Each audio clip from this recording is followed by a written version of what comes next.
Hello everyone, welcome to another episode of tech gala and today we have Debargho with us.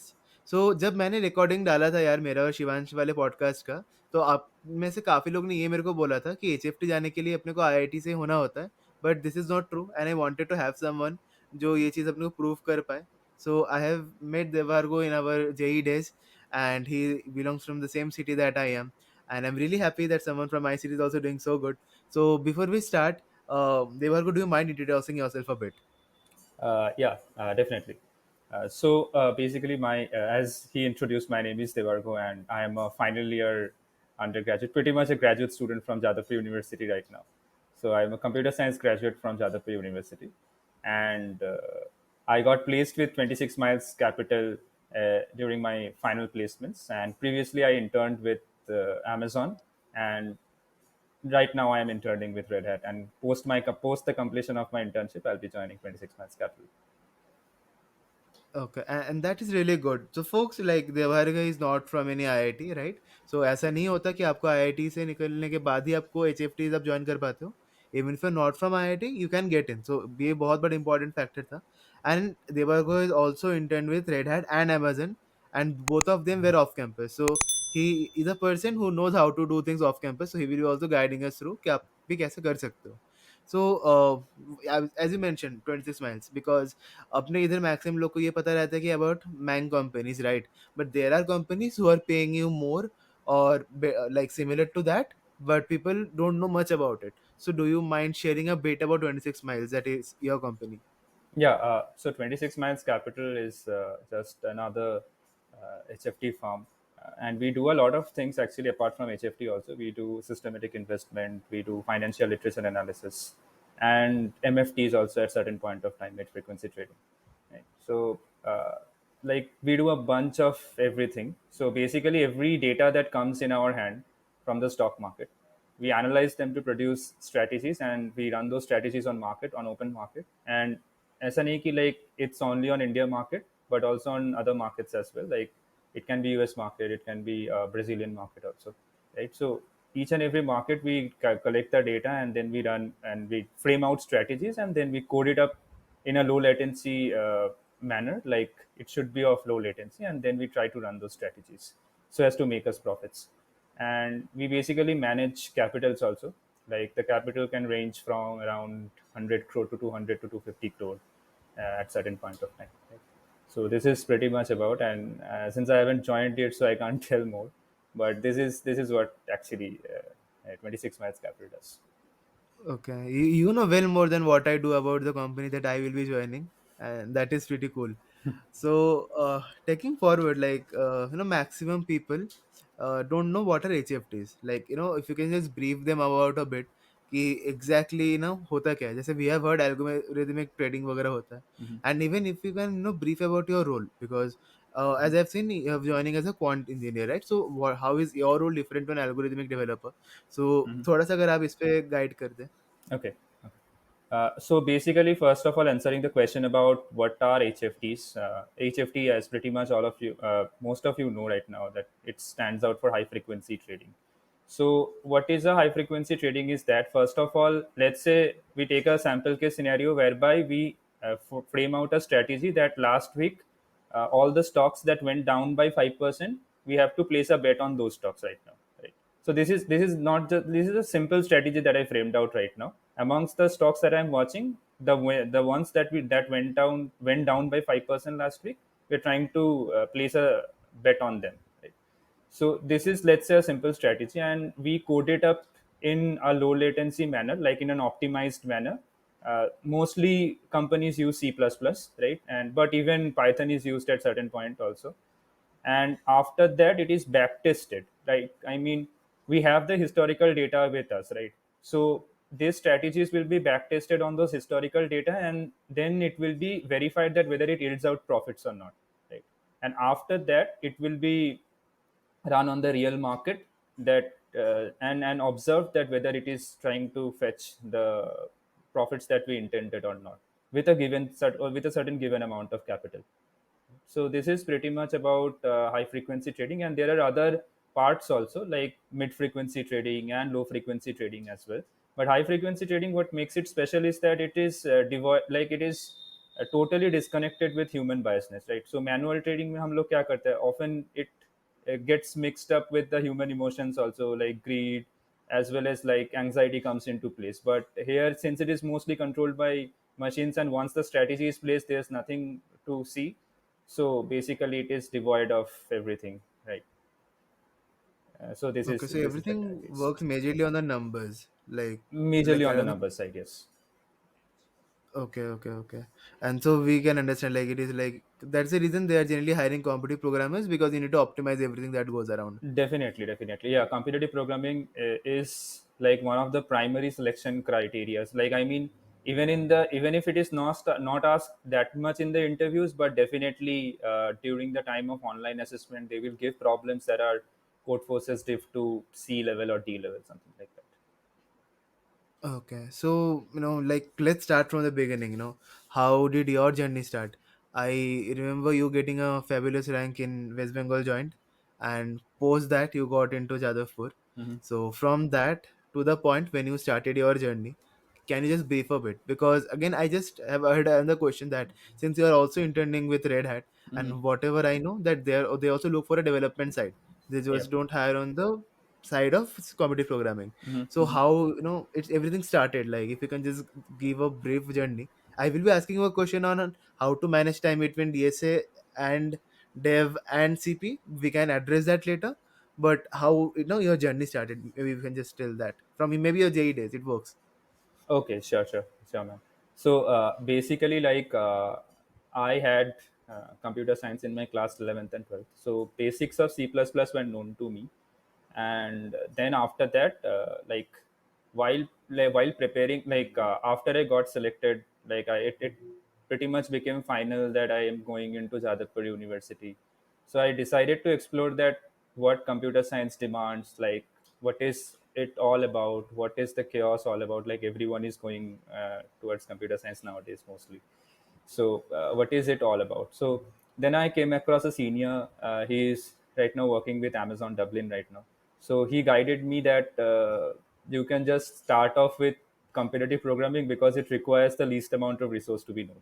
Honestly, it requires the least amount of resource, and it gives the instant like adrenaline rush when you see that your solutions are getting accepted and all that, right?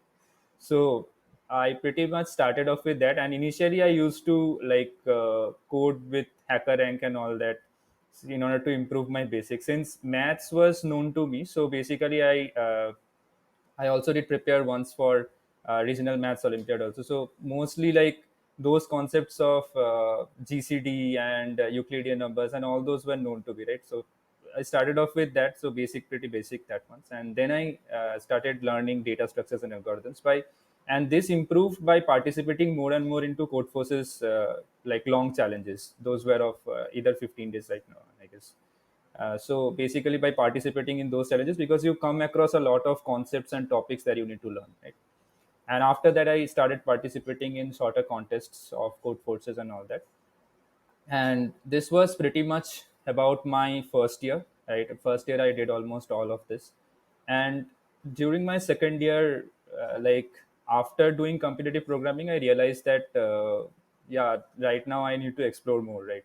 So so that's when one of my friends came in to help. He was back then into ESL at Jadavpur University. So he introduced me into the world of development. And the first tech stack probably that I learned was still like the most primitive one as well, like PHP MySQL one. So that was the first tech stack that I learned, and I did build a project on that also. I did a couple of open source, like the basic ones, Girl script, summer of code, and all that. And then I started learning the Mern tech stack, and also did a project on that. And side by side I was brushing off my uh, competitive programming as well as DSA skills also, right, by like participating in 2 or 4 lead code contests every week, uh, probably bi-weekly contests are held right now. So by participating in those contests and all that. So this was pretty much of it about my second year. And during my third year, second year and third year were mostly lockdown period. So I had plenty of time focusing on personal projects also, and as well as continuing DSA side by side. But one of the things that I majorly focused was on by keeping my ACADS correct. Right. So I was one of those typical CG guys, like obsessed with CG. Even like I remember that during the first year, I got the highest CG in my department. So I was pretty obsessed with CG. So that's why I kept my ACADS correct always. That I should learn what I'm supposed to learn as a computer science engineer. Right? So that happened, and after third year, like during the initial stage of third year, what happens is that company starts coming in, right? So the first company that came into our college was probably DSA, right? And I was pretty heartbroken to get rejected in the final round. So after that came probably Disney plus Hotstar, and they had a pretty difficult online assessment round. Only a few were able to clear it, and after that came Amazon, and I was luckily selected into that. Amazon demanded simple DSA concepts to be clear, and there was only a single round of interview, and I got selected after right after that. And then after that, I interned with a startup, Sapiens Automata, uh, with as a deep learning engineer. So deep learning, AI, as well as machine learning was something that I was also learning side by side. Like it interested me a lot since it usually involves a lot of mathematical concepts and all that. So that was something that I picked up new and did an internship on that also. And after that came my Amazon internship days. So Amazon, like as most of you know, that Amazon is a bit harsh in terms of work culture. But yeah, I did have a pretty good experience with Amazon because the learning curve was pretty steep. I got to implement real life data structure as well as algo based problem inside of Amazon, like inside one of their proprietary engines, right? So I was able to optimize it using DSA. And I also learned one of their internal query languages also at that point of time. So it was a wholesome experience after all. But rather, Amazon was going through a lot of organizational changes at that point of time. So unluckily, I was not offered a PPO. So post that, I sat for the placements again, preparation and all that, and sat for the placements. And 1 week prior to coming, 26 miles was coming. I heard that there was some company named like this was coming for hiring, right? So they want quant engineers, and they were their specifications were pretty clear that they want people. We can go on the 26 miles thing, Okay, okay. like, So and yeah. sure, sure, sure. So basically, just 1 week prior, I prepared all the maths topics, and then after that, it went on. And in my Okay. final year, I did an internship with Red Hat in their OpenShift authentication team. It is based out of China, so meeting with new people again, meeting with a diverse culture. Okay. And it is really, really, I at least have met people who manage to do so many things. Firstly, competitive programming. Along with that, you did development, as you mentioned, deep learning and all interested you a lot. Along with that, maintaining a CGPA. So maintaining these three things sounds pretty scary to me because I was neither able to maintain one of that. Okay, so that is really, really cool. And what have you achieved till now? Now, since you mentioned you did a lot of things, and you also mentioned that you got rejected from the PPO, then after that you started preparing. So in that preparation strategy, like, like you must have had around, as you mentioned, 7 days only. So what extra did you did, or what exactly did you do in those particular days, that anyone who is listening to you can also follow if they're preparing? And there is a chance that now also people are interning with companies, right? Like Mhm. काफी सारे बच्चे अभी भी काम कर रहे हैं and Mhm. उनको पीपीओ ना मिले, तो अब उनको प्रिपरेशन करने के लिए उनको क्या एग्जैक्टली करना चाहिए जिससे उनको प्रिपरेशन हो जाए to a point that they can get into HFT. So maybe if you can just share some of the things.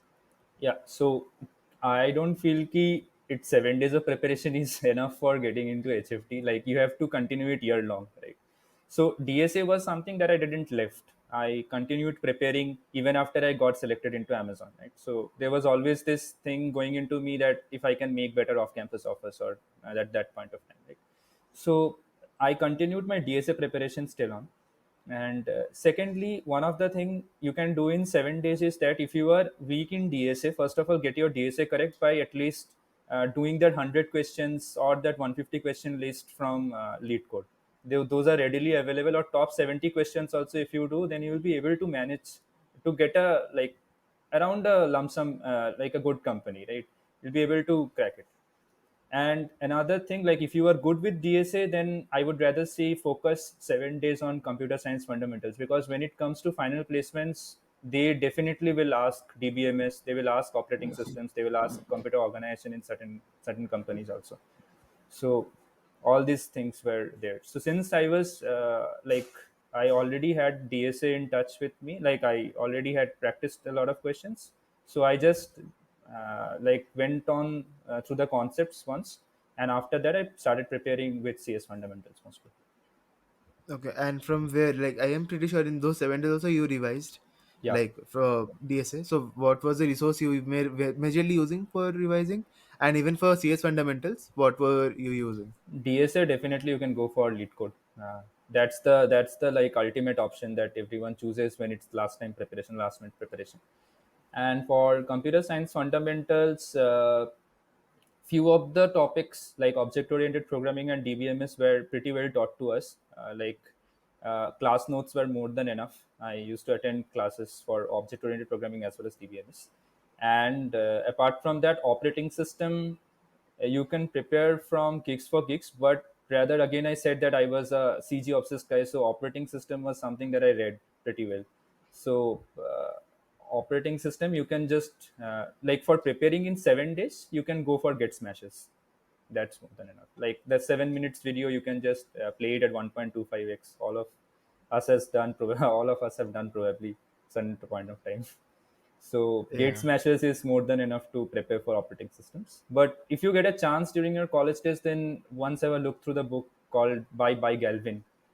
So Galvin is the ultimate book for operating systems. Okay, thanks a lot on that. And now the thing is, ki for any company, there is initially we have a coding assessment. Post that we have interviews, and as you have told me that you had one OA, like one coding test, and after that you had 4 rounds of interviews. 4 rounds. So, what were the questions that you faced in your, like, coding test? And if you can just measure that with code forces, divs, Yeah, and sure, sure, accordingly, sure. and number of questions and also the time you had, like, as of now you can just answer for this coding test. Post that we can go for the, what do I say, interviews. Sure, sure. So during the coding exam, the online exam, it was like most of the exams right now are being held in a like you can sit from home and give it. But rather, when a HFT firm comes, they are very pretty tight in terms of security. So like they will host the exam within your college campus with proper invigilation. So ours was held within our college campus itself. And the online assessment mostly comprised of two coding questions, and CS fundamental questions, mostly C++ language fundamental questions were asked.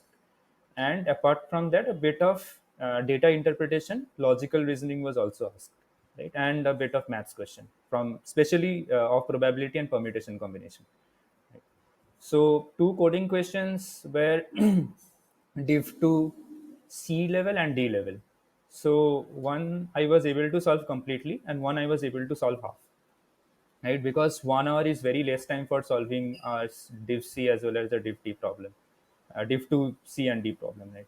So second one I wasn't able to solve completely, and one was based on the concept of MEX. If someone with competitive programming knows about MEX, then they'll understand it properly. And the other was associated with DP with strings.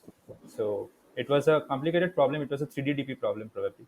So it was mostly of side of the online assessment round, and permutation combination were mostly of JE level, the typical JE means hard level, not JE advanced level.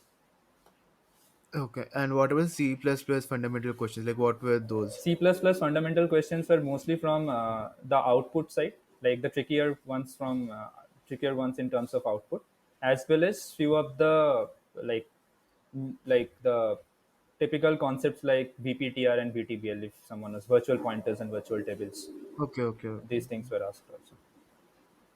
Okay. And so how do someone prepare for that? Like typical, CS, C++ questions. Because I was seeing one book, one of my friend was preparing for C++ for doing development, and it had a lot of things. Like he was basically reading the manual. So is there anything else someone can try to understand or read the C++ fundamentals?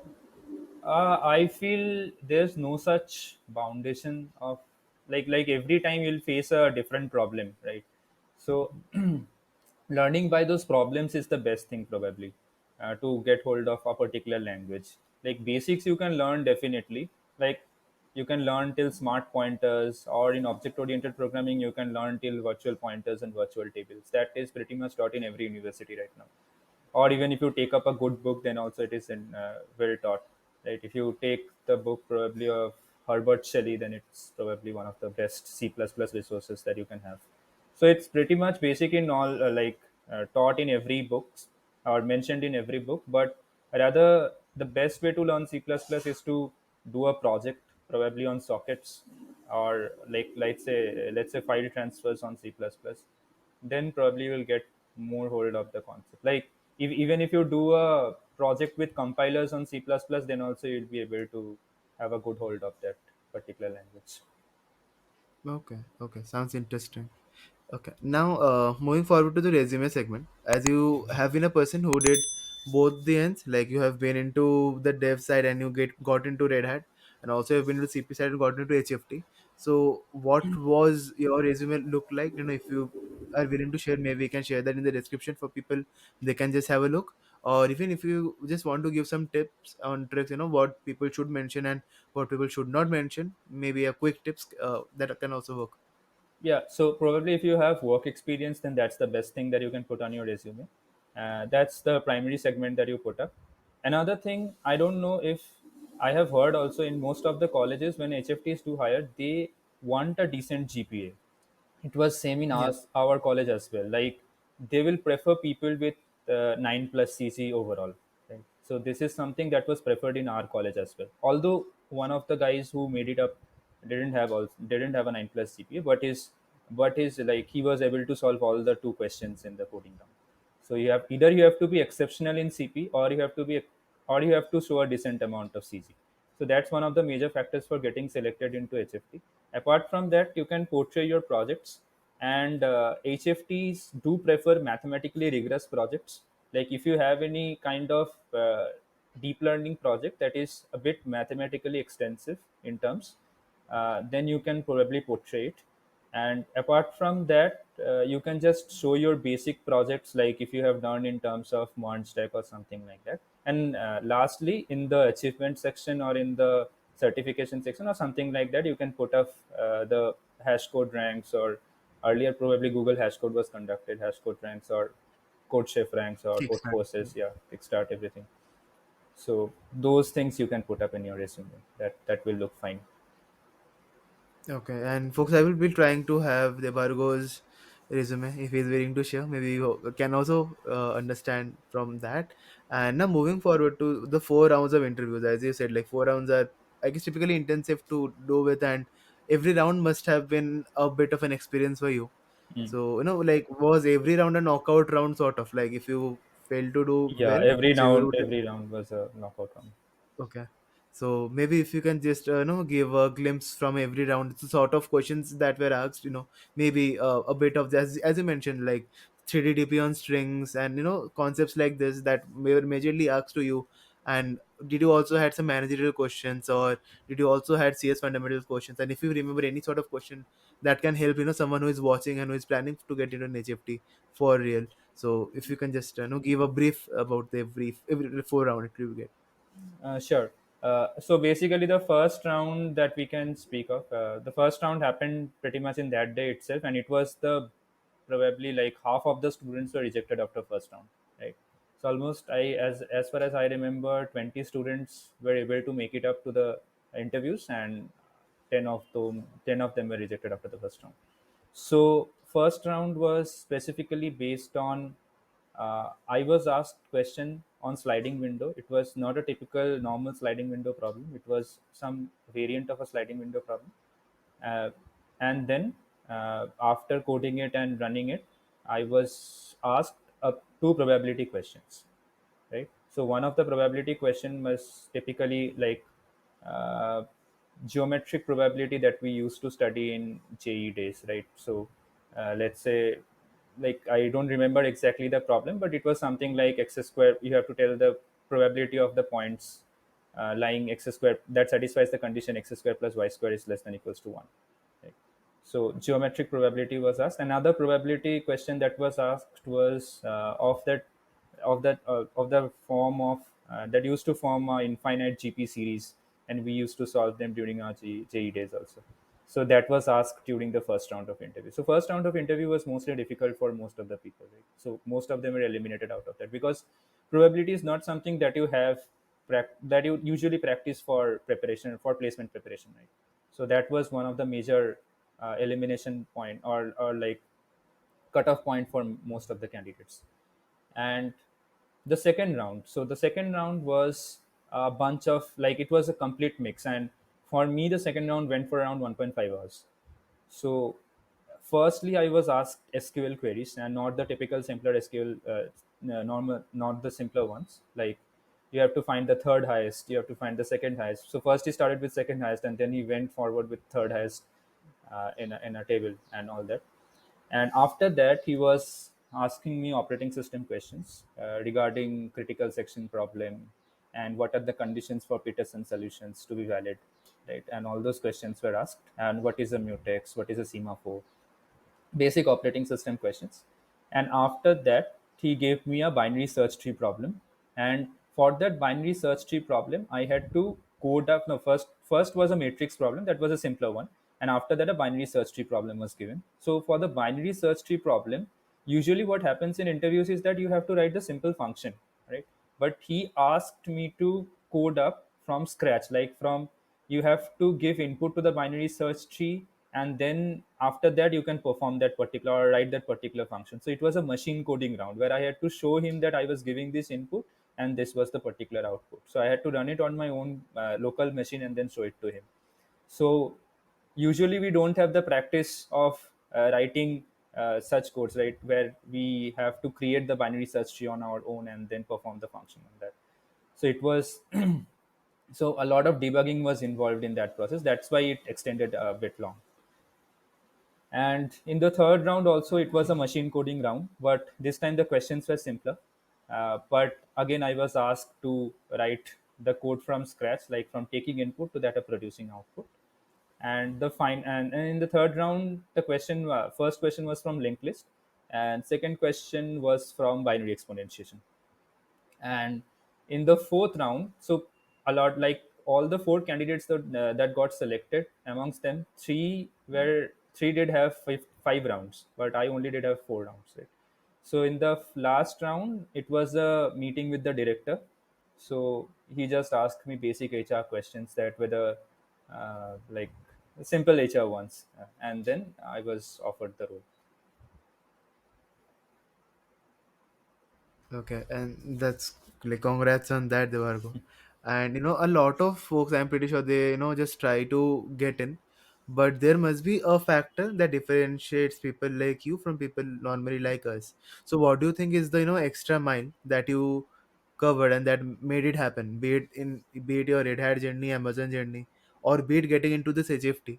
What think you did, or what someone who is just watching and is in their first year or second year, and they're willing to put in the efforts but they're lost a bit, so what is the extra mile that they should cover so that they land up getting into the dream companies they want to get in? I don't think there's some sort of extra mile, but I'd rather say ki throughout the first 3 years, be very, very hardworking. Like, first 3 years are the most crucial years of your BE journey, right? And right now the competition is like everyone from your college will be competing with you, right?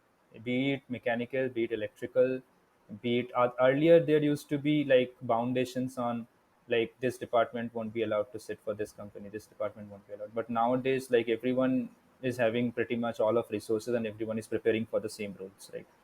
And so this was probably the thing that every, like, for the first 3 years you need to be very, very like particular about your coursework. Be, first of all, like, be inclined to acads. That's what I tell everyone, that people are lacking basic fundamental computer science knowledge amongst them right now, because more and more are more and more people are exploring development and AI or deep learning, but they are leaving the basics behind, right?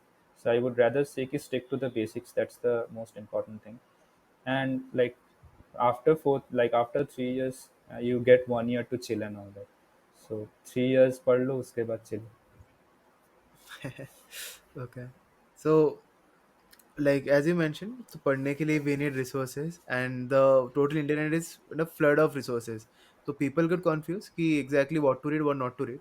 तो अगर मैं आपको बोलूँ from the point like when you started to code and till the point, three best resources, be it books, blogs or any YouTube channel that you followed. So उसमें से three best क्या होगा? Like let's do a thing कि दो like तीन development के लिए and तीन for learning like DSA and CP. So maybe if you can just See, go for for that. learning DSA and CP, these are pretty simple options. Like first one is lead code, second one is GFG, and third one is code forces. They are like best in terms of everything. Now Google might stop its competition. Like I have heard that Kickstart has been stopped and all that, but code Yep. forces will never stop, right? So it will continue. So these are the three resources for practicing DSA, I feel. And for development, like there's not fixed resources, but I feel for CS fundamentals, it's pretty simple. Attend classes. That's the most important thing. And if not classes, then NPTEL. NPTEL is one of the best thing.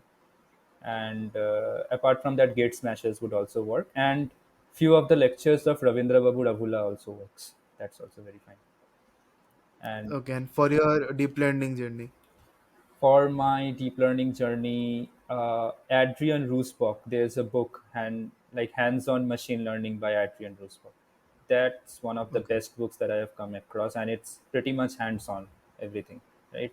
And for deep learning, books are available. Go through slides. Krish Nair, I guess his name. He is also, Krishna, yeah. yeah. So he is one of the best probably deep learning teachers also, and everyone knows the god Andrew Ng. No AI code starts like without his permission probably. So Andrew Ng you can definitely follow. So that's pretty much about AI and deep learning. And for AI and deep learning, I would rather suggest ki before getting into a topic, get hold of the basics very first. Again, people use deep learning today as simple black boxes, right? CNNs are used as simple black boxes without knowing the internal mechanism or something like that. So I would rather say stick to the mathematical basics to understand everything. So read more and more of research papers for that. Okay. So now the thing is, recently I did a podcast with Arnav. Arnav was also from Himshila. Yeah. So he got into Google, and at the very same point of time, he was working with blockchain. Like he was contributing to Bitcoin project. So I asked him the same question because he also had a multitude, of things that he did, and also it were you. So Arnav said to me. So also, folks, who have not seen the podcast of Arnav, I will be linking that in the description. Do make sure to check out on how to convert your PPO to full time offer. So make sure to check that out. But when I asked Arnab, how he made it, like, DSA and development, he said ki when he was doing development, he only did development, he did not do CP. And when he was doing CP, he was doing CP, he did not do development. So what was the case with you? Like, were you doing, sort of DSA all the time, as you mentioned, and you were doing things, बाकी चीजें change होता रहता था, but अपना DSA constant है. Was it like that? Or या फिर how was it exactly? No, make sure to do two DSA questions every day. So that's the fundamental rule. So like DSA छूटना नहीं चाहिए, बाकी सब छूट सकता है, DSA छूटना नहीं चाहिए. That's the primary criteria of selection nowadays, right? So Mhm. each and everything that you do, make sure that the last 1 hour of your preparation or last one of your study is devoted towards learning or solving two problems of DSA at least. It can be of any topic, it can be simpler ones, it can be difficult ones, or at least follow up with the lead code everyday challenge. That also helps a lot, right? So I think keeping DSA constant is one of the most important factor, right? And apart from Okay. that, you can just continue with other studies. Like you can reserve 4 hours for your college studies or everything that is being taught in the class to have a quick revision on, and then 4 hours you can go for development or AI or machine learning. Hmm. So ultimately, it is better to maintain late code का streak with respect to Snapchat का streak. So folks Definitely. try to solve late code का problem every day. And so like एक और चीज थोड़ा a bit in tech and after that एक और थोड़ा सा emotional question पूछना था. So the thing is whenever you are coding, right, and मेरे को ये चीज पूछना था, काफी लोग अटकते हैं and I am pretty sure आप भी at any point of time must have been stuck while you were coding or solving any problem. So what is the general approach on that? Like do you go and तुरंतली आप पूरे solution देख लेते हो, या फिर how does it work? या फिर जैसे काफी लोग मेरे को पूछते हैं how to master the art of problem solving, like because there is a that is a I guess a barrier when a beginner, जैसे someone who is starting out with DSA, and उसने जब तक सारे standard problem solve नहीं किए, तो उसको issues होती है to solve problems that are majorly a mix of 2 or 3 standard problems. तो and I guess like in CPU also it is majorly on basics of that only, because अगर आपका basic strong नहीं है you can not do further. Hmm. So how do you think like problem solving ability को some anyone can boost it? Hmm. So, answering to this, I was pretty grateful to have a great group of peers for competitive programming. Like, I had the finest group of peers that I can have. I used to talk with people from other colleges as well as within my batch also.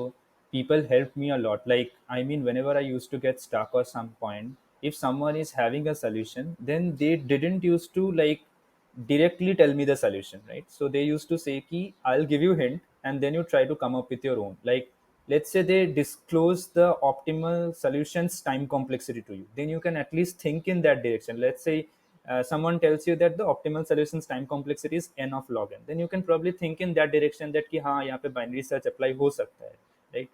So then you can probably go forward with that question. So I feel ki mix with as many as possible people as like during your competitive programming journey, because they will help you in the best terms. They will give you hints, and if the community is correct, then they will give you hints. They will not directly tell you the solution, because लोगों को अपना rating का बहुत शौक है, right? So no one will ever disclose that solution to you. So they will tell you hints. After the contest, you can just probably talk with people that how did you solve this problem, or how check the editorials or check the editorials provided after the solution after the contest ends. So that's, I guess, enough. Like, this is how you learn, right? You stumble upon something and then you talk to other people, then you get the concept correct, and then you think it in the right direction, and then you learn that particular thing. So that was the same case for me as well during my DSA times. And I guess for improving problem solving, it is to solve more and more. Solve I more guess and that more how it problems. works. Definitely, man. Like code forces, I still remember I had solved 985 problems, and for hacker rank, it was more than 1,000 problems. Code chef also 400 to 500 problems. Solve as many as problems possible. Okay, and हो सकता है कि maximum no like whenever people are starting out, उनको वो अटक जा रहे हैं, but I guess once they are doing they will be used to getting stuck and solving it. तो आई गेस धीरे धीरे वो चीज़ इंप्रूव हो जाएगा. Like if you have just started learning C++ and you are expecting to get a rating of maybe 1700 1800 in code forces, No, I guess never. that might not be the case. It requires a lot of time. So invest time and you will be good, I guess. So now taking to the journey, sort of ki JU journey, like since you're graduating, and for people who don't know, like Jadavpur is considered to be like quite a good institute. Like sort of काफी लोग IIT ना जाके भी they go to Jadavpur University, and it's pretty popular in West Bengal. So now since you're graduating, so how was your Jadavpur journey? Because for people who know Jadavpur, they have known the politics wala side, Hmm. that there is politics, and that's the reason people avoid. And personally, for me, somewhat or the other, I avoided not going to Jadavpur was because of this All reason, this drama, yeah, for of politics. definitely. Yeah. So how does it? How does everything work, and how did you learn? Because now, like I have heard that Jadavpur even don't have hostels for everyone, and Hmm. Hmm. like so how is everything around in Jadavpur? Because as a sort of alumni now, like how do you feel back at the time? Yeah, so I'm not still an alumni right now because I still have my undergraduate thesis pending. So I need to work on that as well. So, but grades are produced and it's pretty much done. But the thing is, JU completely to me is an emotion, because I don't know about the other technology college, other engineering colleges across India, where pretty much only engineering is taught to students. But for us it was a university, right? And with university it comes with other departments as well. You can simply go and walk into English department or history department or economics department or something like that. So you mix around with a bunch of people, right? And even participating in like group events that was conducted by ECEL, or let's say science club, or let's say debate club, you get to mix with a lot, no, like with number of people who have diversified views about life, right? So that will help you a lot throughout continuing your entire journey. Like throughout your life, it will, like, you enter as a boy into JU, and then you become a man out of JU. Like that's the perspective for me in terms of JU. And pretty much teachers are very much family. Like teachers become family after 4 years. Professors are pretty well, like they will teach you to the best of their abilities, and they will mix up with you, they will understand you, you can just simply share anything with your professors. That's the best part of JU, I feel. And talking about the politics side, yeah, there are cons of every colleges, and you can just, like, either you can be distracted with politics, or you have both the options open in front of you. No one will force, actually. So either you can be inclined with your records and finally get a good placement or a good internship, or you can be distracted with politics and maybe explore that side. Okay. And yeah, so that I guess is one of the top colleges in India who are offering both of these options of getting into politics or also getting into the corporate world. So Definitely. that is how it makes it different as well. And so another, I guess, thing is, like, I tried to ask you almost everything that came into my mind, and ultimately thanks a lot for joining in. But if there is something that I might have asked you, or if there is some final tips, or if there is anything that you want to share with people who is watching you, be it anything you want to do, like, or anything, so you can just share it over here. And ultimately thanks a lot, Debargo, for joining in. Welcome, man. You are doing a great job by like creating a community or providing like the best resources to all of the people that are available. Right. So make sure people you subscribe to him. He's a great fellow as well. So not much from my side. Just simply follow that you like to do. It's not like कि development करना है इसीलिए करना है. It's not like that. Or it is like a DSA करना है इसीलिए करना है. You might not choose DSA as one of your options, right? You can have the last minute preparation from lead code. That is pretty much of it. Like जो अच्छा लगता है वो करो, and that will make pretty much of it. If you are interested in AI, deep learning, do it that way. If you're interested in management also, then you can also pursue your career. After 4 साल cat दे दो, उसके बाद अच्छा college मिल ही जाएगा. Like, so do, like, follow your passion throughout your 4 years. These 4 years are never going to come back.